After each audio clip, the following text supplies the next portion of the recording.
Ito ang Presidential Broadcast Service. Radyo Pilipinas. Radyo Publiko ng Bagong Pilipinas para sa Bagong Pilipino.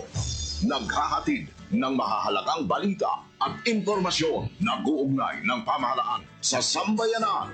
Tulay sa himpapawid ng serbisyo publiko. Radyo Pilipinas. Radyo Publiko. Ang boses ng Pangulo.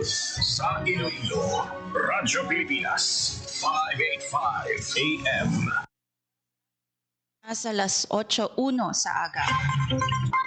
Nagapanguna nga balita sa syudad, sa mga banwa, sa probinsya sa Iloilo, kagkaingon ng mga probinsya. Mga pananaw sa likod sa mga balita.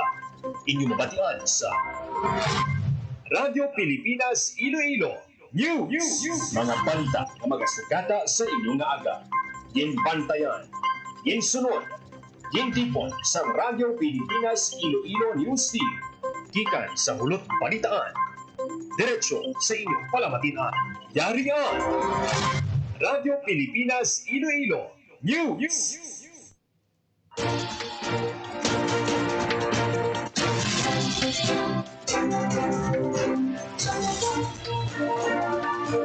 Mayong aga Pilipinas, mayong aga Western Visayas. Adlaw sang Sabado, September 27, 2025. Ako ang inyo tagbalita kada Sabado, Hope Torichante, kagining Radyo Pilipinas Iloilo News. Kagkaroon sa mga headlines.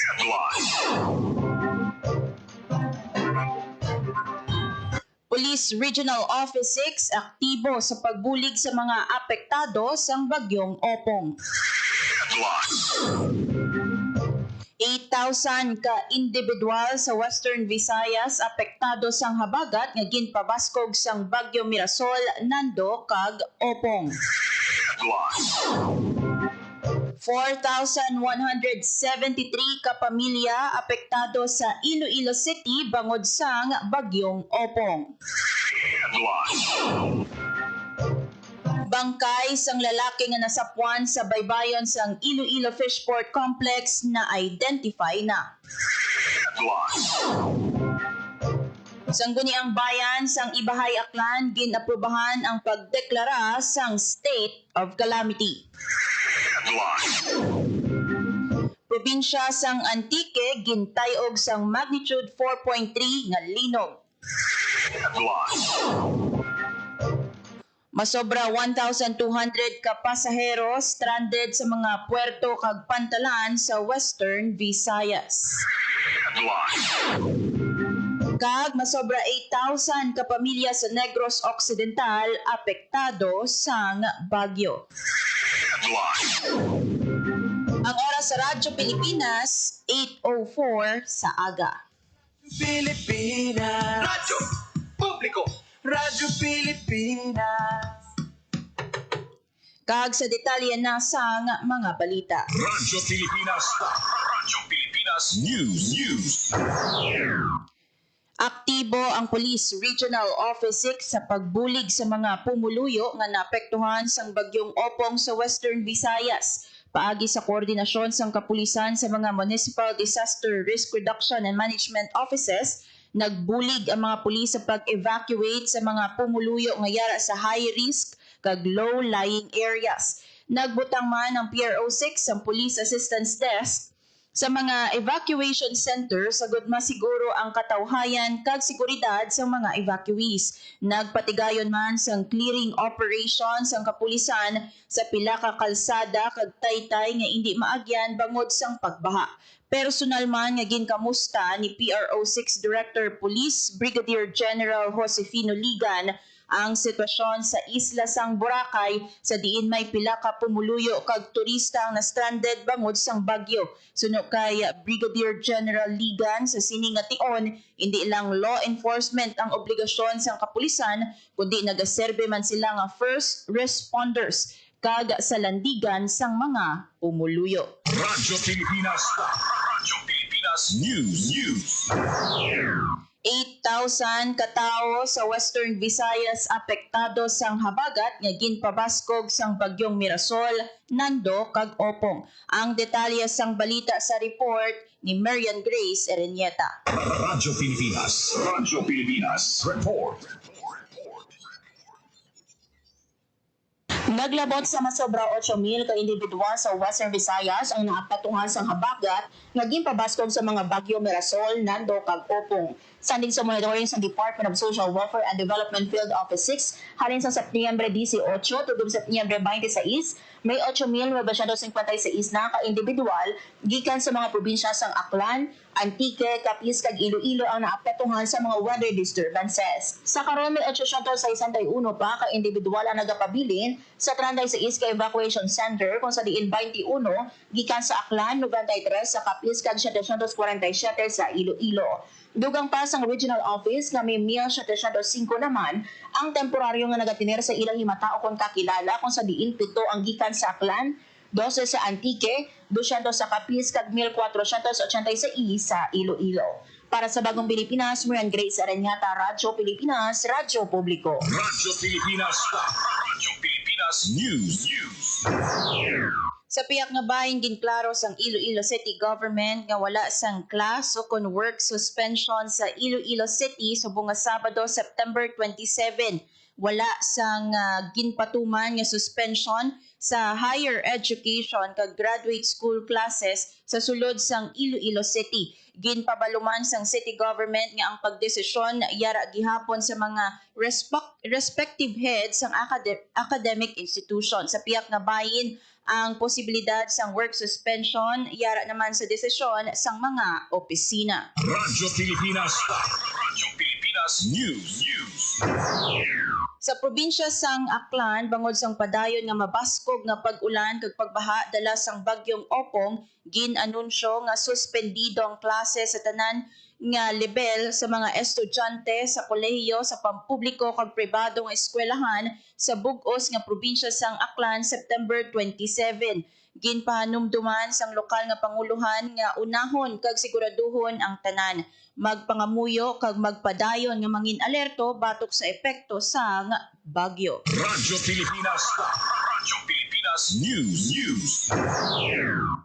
Samtang padayon nga ginabatyag sang syudad ang epekto sang southwest monsoon nga ginpabaskog sa severe tropical storm Opong. Suno sa Iloilo City Emergency Operations Center, naglabot sa 4,173 ka pamilya o kon 14,401 ka individual ang apektado. Sa amo nga numero, 612 ka pamilya o kon 2,108 ka individual ang temporaryo nga nagapasilong sa 27 ka evacuation center sa syudad.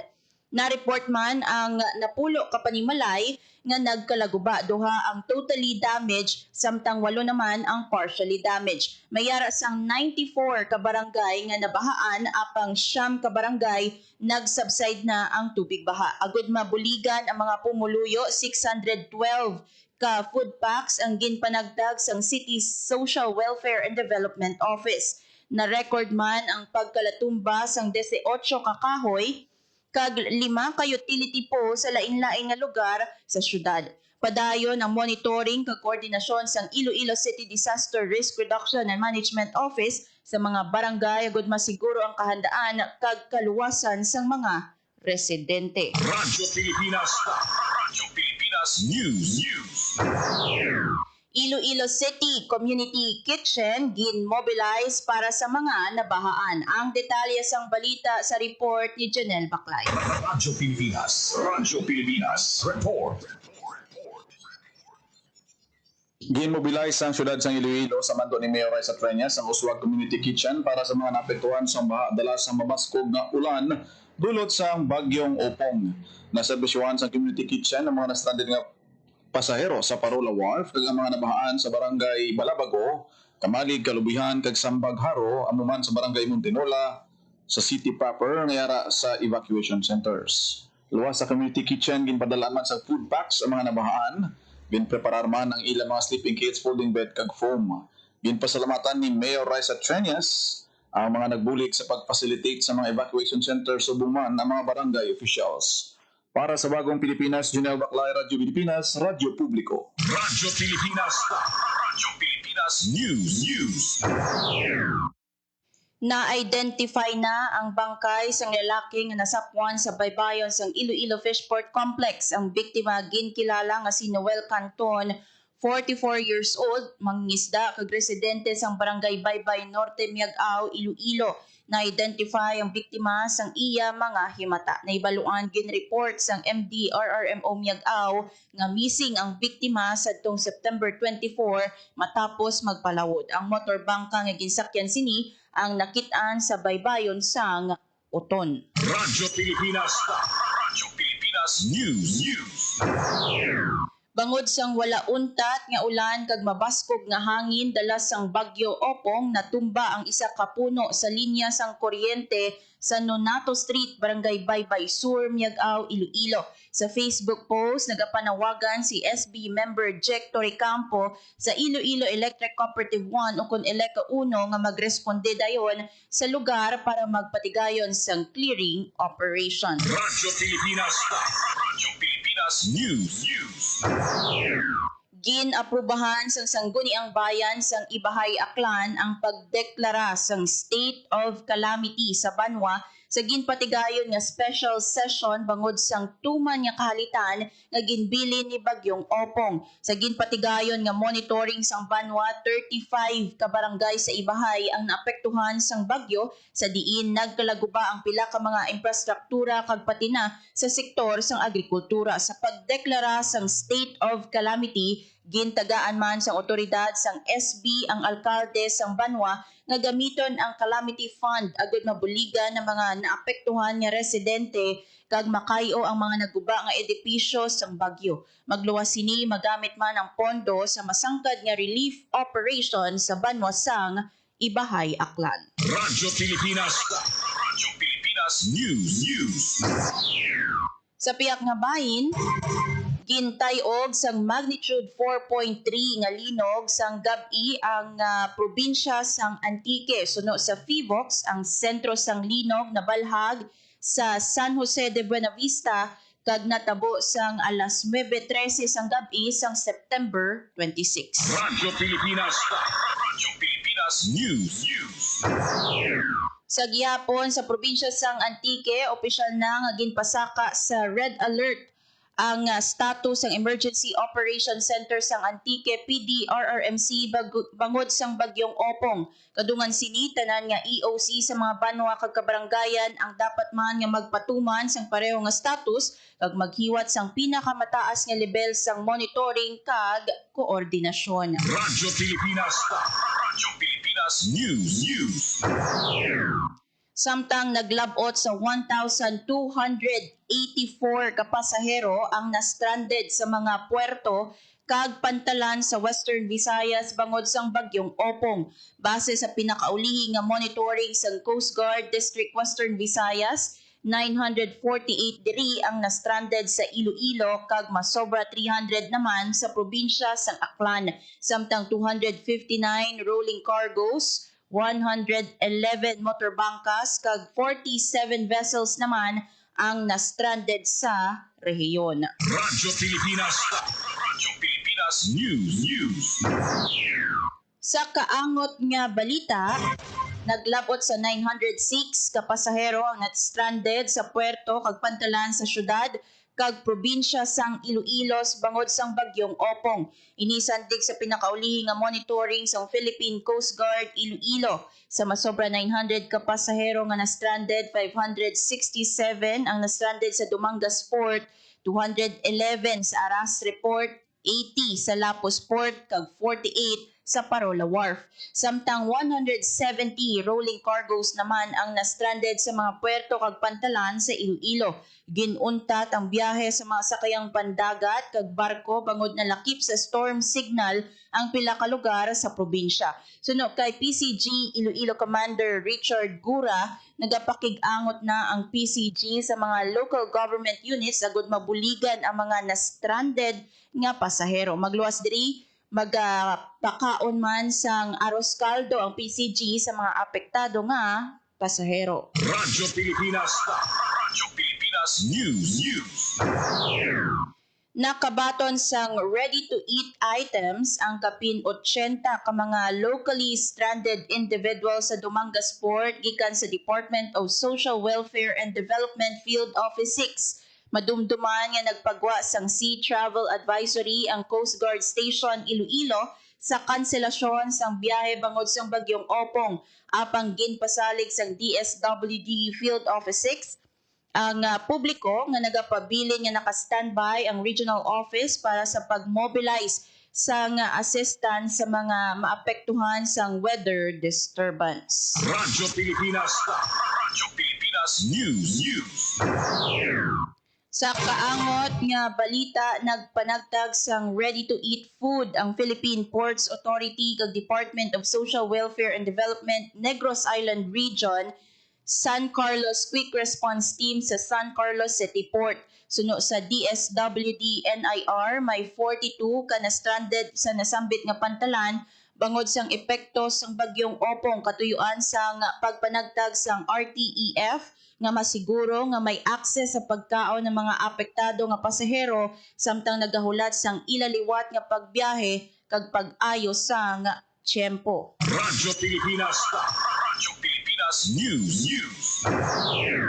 Temporaryo nga ginsuspend ang biyahe sa mga fiber boats kag ro-ro vessel sa Guimaras, Iloilo vice versa sang Biyernes bangod sang bagyong Opong. Suno kay Philippine Coast Guard Iloilo Commander Richard Gura mismo mga operators na ang nagsuspend sang biyahe kahapon bangod sang zero visibility, mabaskog nga hangin kag wala untat nga pag-ulan. Ginpasiguro sang PCG Iloilo nga padayon sila nga nagabantay sa malain nga tiyempo. Nagpahayag man sang kahandaan ang PCG sa pagresponde sa anuman nga insidente kung kinahanglan. Radyo Pilipinas. Radyo Pilipinas News.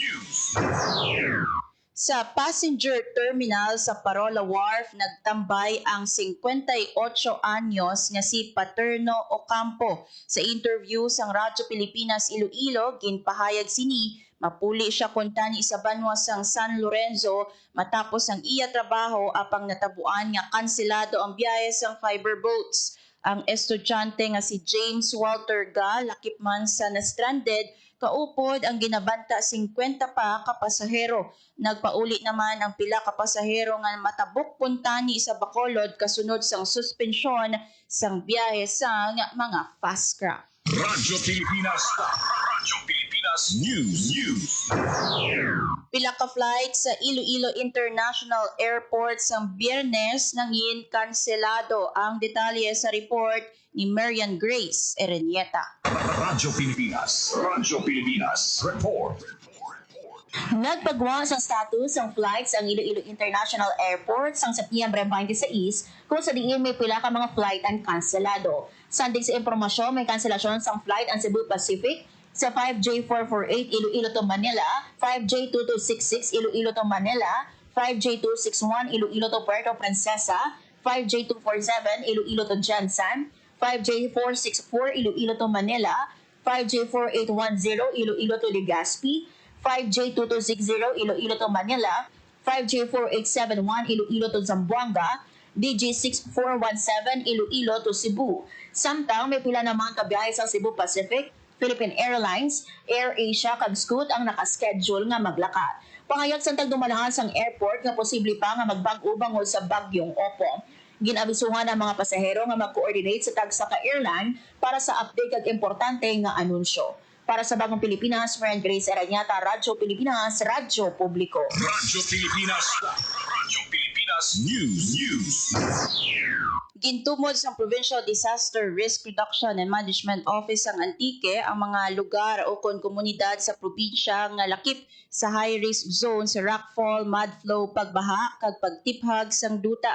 Suno sa PDRRMO, susceptible sa mudflow ang dalan sa Abiera, Bakalan sa Sebaste, kag sa Igbarawan sa Patnongon. Suno sa PDRRMO, likawan ang pagbiyahe sa balahaon nga lugar kaangay sang Kabariwan, Kadahog, Sitio Malawmawan, Lindero, kag Lugta sa Lawaan, Ilaures, Poho, kag Cubay South naman sa Bugasong, Kalala, Piapi 1 kag Puaw sa Banwasang Hamtik, May Bato North kag San Pedro sa San Jose de Buenavista, kag Santo Rosario kag San Francisco Sur sa Tibiao.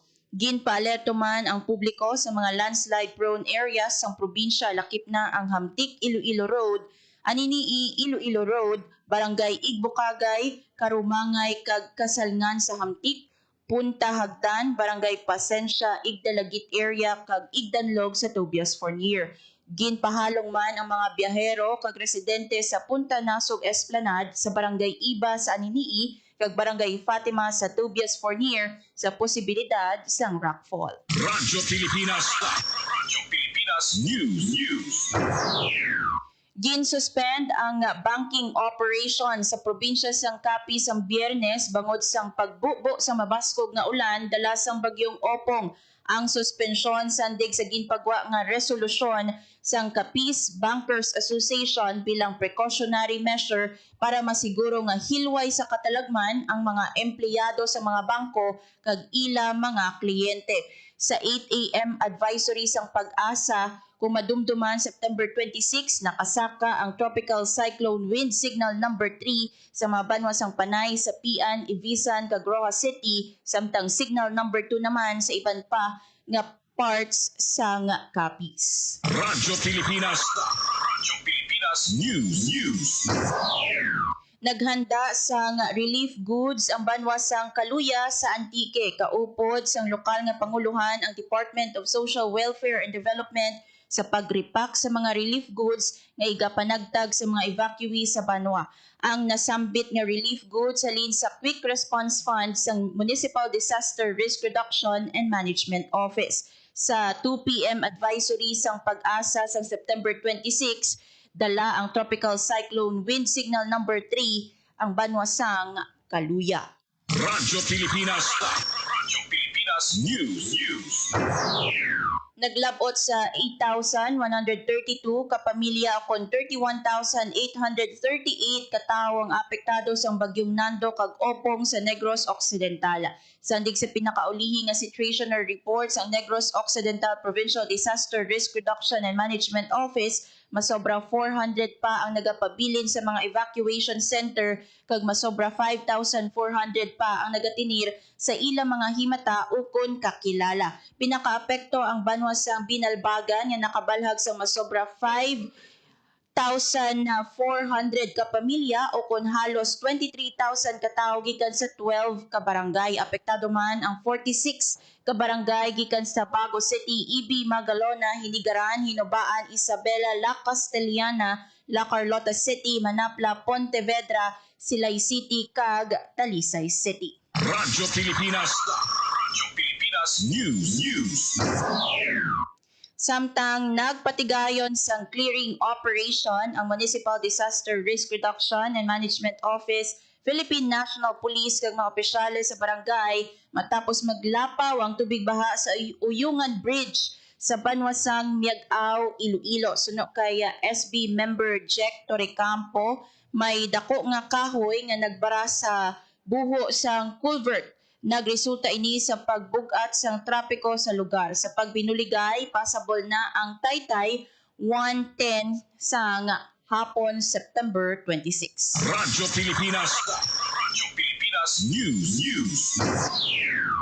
Nagpanagtag ang Carles Primary Care Facility sa Carles, Iloilo sa mga bulong prophylaxis kontra leptospirosis. Suno sa Carles Primary Care Facility, libre ang bulong ilabi na sa mga residente nga ginbaha bangod sang bagyong Opong. Natumba ang isa ka dako nga kahoy sa Rojas Ahoy bangod sang mabaskog nga hangin dala sang bagyong Opong sang Biyernes. Ang insidente nagresulta sang pagkadula sang supply sang kuryente kag internet sa barangay. Samtang 3 ka pamilya ang nag-evacuate bangod sang madamol nga pag-ulan. Nag-evacuate ang mga residente sa San Dionisio, Iloilo kasunod sang pagbaha nga dala sang habagat nga ginpabaskog pa sang bagyong Opong. As of 8:30 a.m. sang September 26, nagdangat sa masobra 200 ka pamilya Ukon 760 ka tawo gikan sa 13 ka barangay sa San Dionisio nagpadulong sa evacuation center bilang pauna nga bulig sa mga apektado nga residente. Ang San Dionisio Municipal Government naghanda sa mga family food packs samtang bangod apektado sang pagbaha ang kalidad sang ilimnon nga tubig sa pila ka area sang Banwa nag-request sang dugang nga food items kag potable drinking water ang San Dionisio MSWDO sa national government. Samtang naka-eksperyensya sang wala ginalauman nga brownout o kon unscheduled power interruption pasado alas 6:15 sang aga sang September 26 ang pila ka lugar sa Antique matapos maapektuhan ang 69 kV transmission line sang NGCP halin nabasaklan padulong Kulasi tubtub Bugasong sa Antique. Bangod sini apektado ang Kulasi kag Bugasong substations sang Antique Electric Cooperative. Suno sa PDRRMO naapektuhan ng mga banwa sang Sebaste padulong Bugasong lakip na ang Kulasi, Tibiao, Barbasa, Lawaan, Valderrama kay iban pa nga lugar sa Patnongon. Naibaluan nga ara sa tropical cyclone wind signal number 1, 2 kag 3 ang pila ka mga lugar sa probinsya sang Antique bangod sang bagyong Opong. Radyo Pilipinas. Radyo Pilipinas News. Naghiwat sang clearing operation ang OPDDR or PDRRMO Quick Response Team sa Barangay Tabok sa Banwa sang Libertad, Antique bangod sang mga natumbang nga puno dala sang bagyong Opong. Ang Libertad ang isa sa mga banwa sa Antique nga ginpaidalom sa tropical cyclone wind signal sang Pag-asa.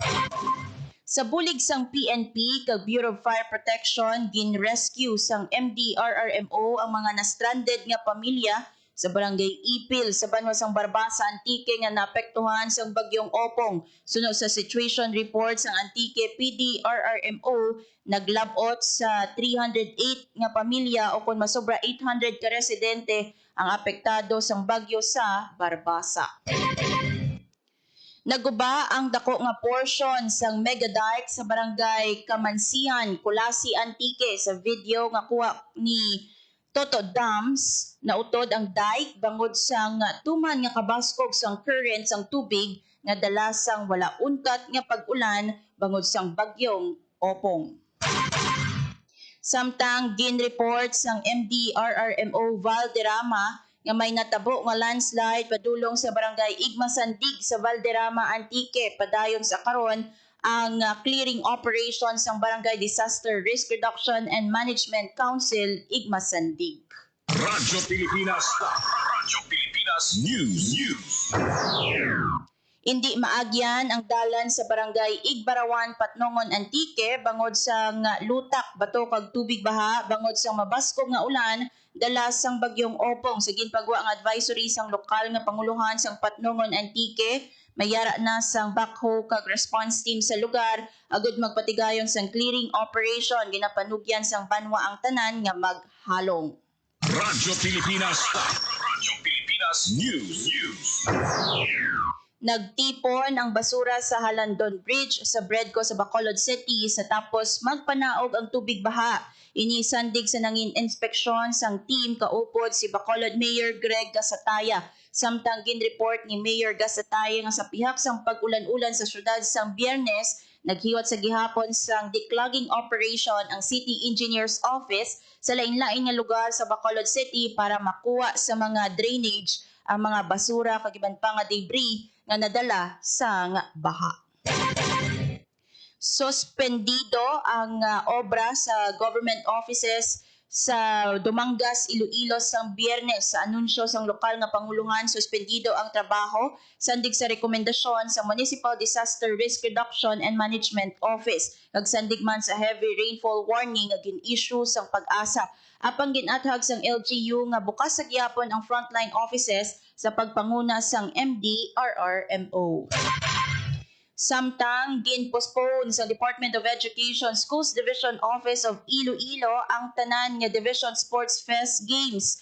Sa anunsyo sang SDO Iloilo bangod sa malain nga tiempo, gin-suspend or gin-postpone ang paghiwat sang Sport Fest tubtob sa masunod nga pahibalo. Pahayag sang SDO Iloilo nga magapagwa sang bag-o nga schedule.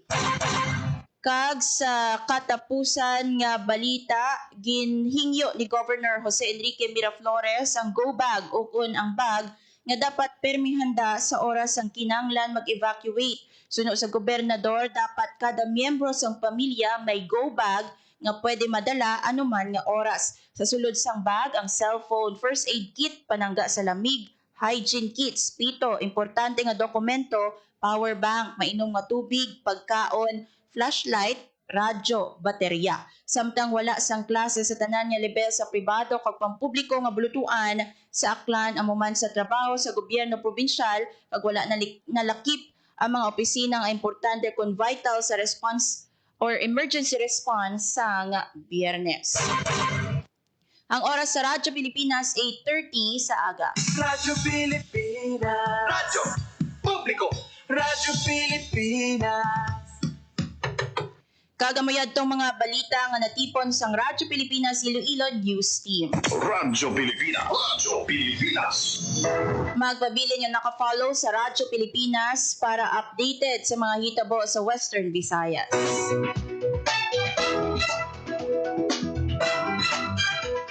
Kaupod si Alan Defante kag John Magallanes sa engineering team.